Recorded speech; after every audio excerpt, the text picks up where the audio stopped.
It's the most amusing car that Audi makes, including the R8 for sheer willful silliness. So this is the RS6 Avant, and the recipe remains pretty much the same as before. A big-engined version of the A6 Avant, all-wheel drive, Autobox. But the execution is different. Cleverer. A 4.0-liter V8 instead of a 5.0-liter V10. Better balance. More thoughtful deployment of resources. Now, the previous bi-turbo V10 was an excellent express train for mauling das Autobahn, but tended towards the bloodless when attempting a corner. It required extreme conditions to really show you what it was capable of, and fueling it was like tipping buckets of unleaded down a car-shaped storm drain. So this version attempts to deal with some of those issues. The RS6 now handles properly.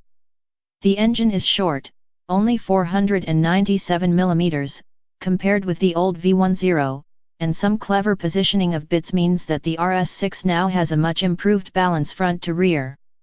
And it shows. It still leads slightly with the nose, but throw in the active diffs and general trickery, and this is a big estate that's proper fun. It'll even slide a bit, though you need space and a smaller imagination than I possess to do it much on a public road. A fairly recent addition to the range is the RS6 Performance, which has an extra 45 bhp for a total of 597 bhp. This cuts the 0 to 62 miles per hour time by 0.2 secs to 3.7, and you can have the speed limited raised to 189 miles per hour. It's 7,000 pounds more than the standard car, but not massively different. We'd have it anyway because, you know, power etc.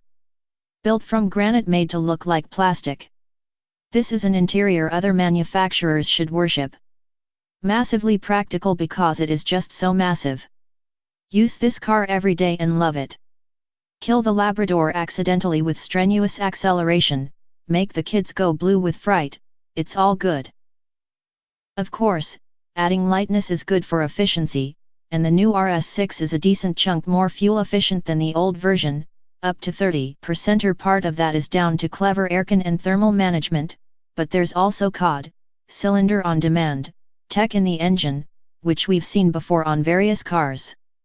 This simply shuts down half the cylinders when running a light throttle. In the case of the RS6, if you're using under 3,500 rpm on a constant load, then the car drops cylinders 2, 3, 5, and 8 out of service. Doing so generally reduces fuel consumption by about 5% on the usual combined cycle, or as much as 12% at a steady 62 miles per hour cruise. Which isn't to be sniffed at, especially as a twin-turbo V8 isn't likely to be particularly drink-shy if you decide to boot it. Designed for das Autobahn, but works brilliantly just about everywhere. RS6 Avant might be the only car you'd ever need.